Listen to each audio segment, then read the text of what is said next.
eu queria chamar aqui uma pessoa que eu acho que, da sua forma, com o seu projeto, quebra o código da transformação social, que é a Mariana do Imagina na Copa, um projeto do qual eu sou muito fã, inclusive falei sobre ele no ano passado também. E vocês, quando sentaram na cadeira, eu acho que tinha esse adesivo aí. Esse adesivo é do Imagina na Copa. O Imagina na Copa nasceu e com esse nome, e aí depois a Mari complementa se eu esquecer de alguma coisa importante, para a gente, eu acho que reimaginar a Copa, né? Para a gente ressignificar essa frase que a gente fala, se as coisas estão assim agora, imagina na Copa. E a ideia é a gente imaginar na Copa, que agora já está aqui, chegando, um Brasil melhor. Então, o Imagina na Copa começou, é um projeto independente, há um ano e... Na verdade, começou em janeiro, um ano e meio atrás, ele foi para a rua mesmo, em janeiro do ano passado. Então, o pessoal já está fazendo uma jornada de mapeamento de projetos, a maioria tocado por jovens, certo, Mari? Por jovens que estão transformando da sua forma e no seu ambiente micro, médio, macro, o Brasil, e em todos os estados. Então, a ideia original do projeto era visitar 75 diferentes projetos até o dia do lançamento da Copa do Mundo, 12 de junho. Eles vão conseguir, eles já estão nos 64, já mapearam 64 projetos. O imaginanacopa.com.br é um site onde esses projetos são todos, quase todos gravados em vídeo, então tem muita história lá, tem vídeos com as pessoas contando as suas histórias e contando os seus projetos das mais diferentes frentes de atuação. Então, eu chamo aqui a Mari para falar um pouquinho mais sobre isso e sobre essa cultura do hacking da transformação social. Bem-vinda, Mari.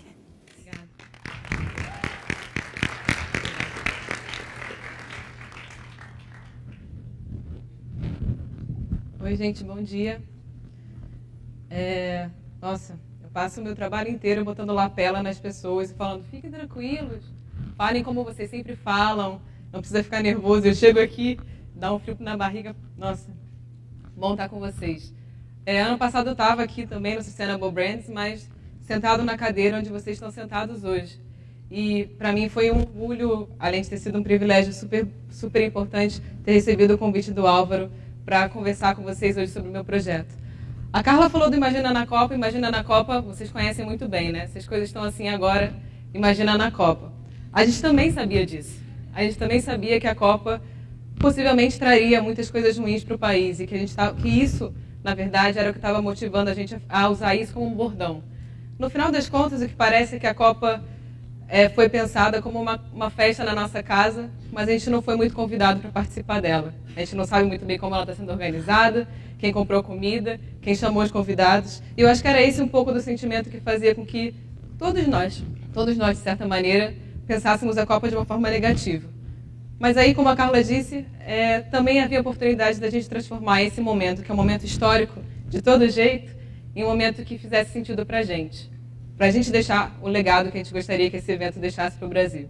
E o Imagina na Copa, com o sentido positivo, o Imagina ao contrário, nasceu disso. Nasceu dessa oportunidade do insight de que a Copa poderia ser um marco, mas não um marco de um evento esportivo que aconteceu em 2014, mas um marco da nossa própria atuação pela transformação do país. E aí a gente sabia que existia um contexto muito grande, né, para isso, que favorecia isso. Eu tenho 28 anos, todo mundo que participa no projeto comigo é jovem, e a gente sentia na pele o que era querer ser jovem no Brasil e querer ter uma atuação de transformação social. Essa é uma pesquisa do Sonho Brasileiro, da qual a Carla falou até no ano passado, no Sustainable Brands do ano passado, e ela fala que 8 em cada 10 jovens se sentem na obrigação de fazer algo pelo coletivo no dia a dia, né? 74% dizem que utilizariam parte do tempo para ajudar a sociedade. Mas o que a gente vê, na verdade, é que, embora exista muita intenção de atuação social, ainda existia muito pouca ação. E por que era isso, na verdade? Por que tem tanta gente dizendo que quer fazer alguma coisa e tão pouca gente fazendo alguma coisa de fato? E a gente se deu conta dessa pergunta aqui. E é uma pergunta que eu gostaria de fazer para vocês. Quando vocês pensam em um agente de transformação, quem vem à cabeça de vocês? Quem vocês imaginam que são, de fato, as pessoas que são agentes de mudança, que provocam transformações positivas? Quando a gente fez essa pergunta para os jovens, o que apareceu foi o mais diverso possível. Aparecia Martin Luther King, aparecia Gandhi, apareciam grandes líderes em grandes momentos, em grandes movimentos históricos. Mas pouca gente se dando conta de que, na verdade, ser um agente de transformação era uma opção individual. Era só uma forma de você se reconhecer como um próprio agente de mudança. E isso trouxe para a gente uma clareza muito grande sobre o tema que a gente queria tratar. Se a gente estava querendo chamar as pessoas para transformarem o país para melhor, usando a Copa do Mundo como um chamado de fato, a gente precisava quebrar o código da transformação social.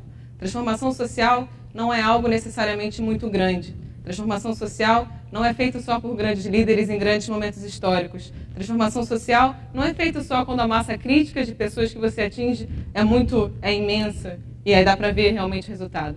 Transformação social é uma atitude que cabe no dia a dia de cada um.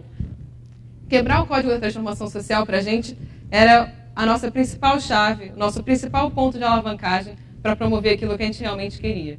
E aí, por conta disso, a gente resolveu empreender o Imaginando a Copa. O Imaginando a Copa, ele nasce com acho que não de forma tão consciente como depois apareceu para a gente, mas ele nasce com um hacking no DNA dele. A gente precisava mostrar para as pessoas que é possível transformar socialmente no dia a dia, através de projetos, através de negócios, através de ações pontuais, através de trabalho voluntário. E é isso que a gente tem feito desde então. Imaginando a Copa, como a Carla disse, percorre o Brasil. A gente está desde janeiro do ano passado divulgando um curta-documentário por semana. Esse curta-documentário, ele nada mais é do que a história de um jovem ou de um grupo de jovens que hoje está promovendo transformação social no país. A gente já visitou 22 estados, faltam 23, se eu não me engano, faltam 4 ainda para a gente visitar. E hoje, nessa plateia, existem algumas pessoas, inclusive, que foram histórias do Imaginando a Copa. Esses jovens, eles estão muito próximos de vocês. Na verdade, eles estão muito próximos de todo mundo. E eles não estão mostrando nada que a gente não saiba. Na verdade, o que eles estão mostrando é que, às vezes com pouco recurso, mas com muito boa intenção, às vezes com pouca rede de conexão, com pouco dinheiro, mas com muita rede de conexão, a gente consegue fazer projetos realmente transformadores. E contar as histórias desses jovens em formato de curtas documentários para a gente era importante, porque era uma forma de provar, galera, é possível. A gente hoje já divulgou 64 histórias, 64 filmes documentários que contam histórias de pessoas que estão transformando o país para melhor. Esses jovens, eles estão aqui, eles estão muito próximos de vocês. E meu sonho é que eu encontre esses jovens também dentro das empresas que vocês representam aqui hoje. Eu digo de carteirinha, de cadeira própria, porque eu era de empresa e eu me senti em algum momento obrigada a sair da empresa para fazer a atuação que eu queria. Transformar, às vezes, não cabia dentro do meu crachá. Hoje eu tenho um crachá diferente. Meu crachá é um pouco mais leve, mas também é um pouco maior, porque dentro dele cabe mais coisa. Além das histórias que a gente conta no Imaginando a Copa, periodicamente a gente lança missões. E as missões são convocações muito simples, de convocações públicas, chamadas públicas para fazer coisas que são simples, divertidas, fáceis. A primeira convocação que a gente publicou de uma missão foi uma convocação chamada Que Ônibus Passa Aqui, inspirados em um projeto de Porto Alegre, de um coletivo chamado Shoot the Shit, em que eles simplesmente adesivavam pontos de ônibus na cidade com adesivos em branco, em que as pessoas que transitam com o transporte público pudessem escrever o número das linhas que passam em cada parada. Porque até hoje no Brasil, não sabe bem por que as paradas de ônibus não têm a sinalização de que ônibus passa nelas. Então, o projeto Que Ônibus Passa Aqui propunha que a gente resolvesse isso. Resolvesse isso de uma forma muito simples, imprimindo um adesivo e colocando o adesivo na parada de ônibus. A gente encontrou esse projeto, documentou esse projeto, transformou esse projeto numa história e percebeu que esse projeto, na verdade, ele poderia impactar o país inteiro. Ele fazia sentido tanto em Porto Alegre, quanto fazia no Rio de Janeiro, quanto fazia em São Paulo e em Belo Horizonte. E foi isso que a gente fez. A gente transformou algo que é um projeto, quebrou o código desse projeto, transformou esse projeto num passo a passo super implementável e super fácil de replicar e colocou na rede. A princípio, a gente não fazia a menor ideia de quem ia participar. No final das contas, tinha evento marcado em Recife, em Fortaleza, em Brasília, e as pessoas ligavam para a gente falando: caramba, como vocês conseguiram organizar o evento em Fortaleza? A gente falava: a gente não tem a menor ideia. A gente abriu o código desse projeto, a gente colocou o chamado na rede. As pessoas se auto-organizaram para fazer as coisas acontecerem. Então, esse é um exemplo de uma missão que a gente lançou. Já lançou 12 missões até hoje, mas todas as missões elas carregam esse DNA, o DNA de serem coisas muito simples de serem feitas, o código aberto de uma transformação que você pode fazer. No final das contas, Mari, resolve para sempre o problema do transporte público nas cidades? É óbvio que não. Mas é um ponto de entrada, para a gente pensar a mobilidade urbana, é um ponto de entrada para a gente pensar em como a cidade está sendo acessível para nós mesmos e para quem está vindo de fora. Então, as missões elas têm esse propósito. E hoje a gente já conseguiu impactar mais de 35 mil jovens no Brasil com as missões do Imagina na Copa. Depois convido vocês a entrarem no site para conhecerem as outras. Eu tenho pouco tempo, foi o tempo que eu tive de apresentar isso para vocês. Eu gostaria de terminar com um chamado, na verdade. Todo mundo recebeu esse adesivo? Eu gostaria que vocês escrevessem nesse adesivo o que vocês vão fazer até a Copa. E aí eu queria deixar um recado específico, que é para as empresas. Eu acho que a maior parte do público aqui, pelo menos as carinhas que eu reconheço, são do mundo corporativo, que é o seguinte: os projetos sociais, projetos de jovens, eles são muito generosos em abrir seus códigos.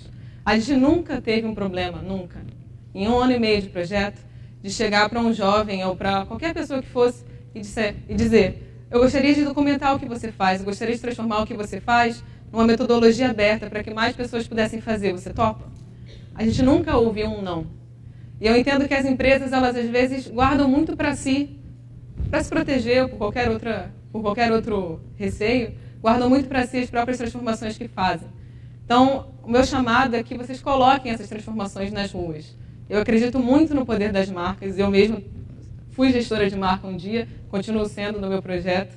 E eu gostaria muito que as marcas se abrissem e colocassem, quebrassem seus códigos, os códigos das transformações que estão fazendo, para inspirar outras marcas, outros projetos e outras pessoas a fazerem os mesmos. Eu confio que não tem ninguém melhor do que vocês para fazerem isso na escala que a gente precisa para o mundo que a gente quer.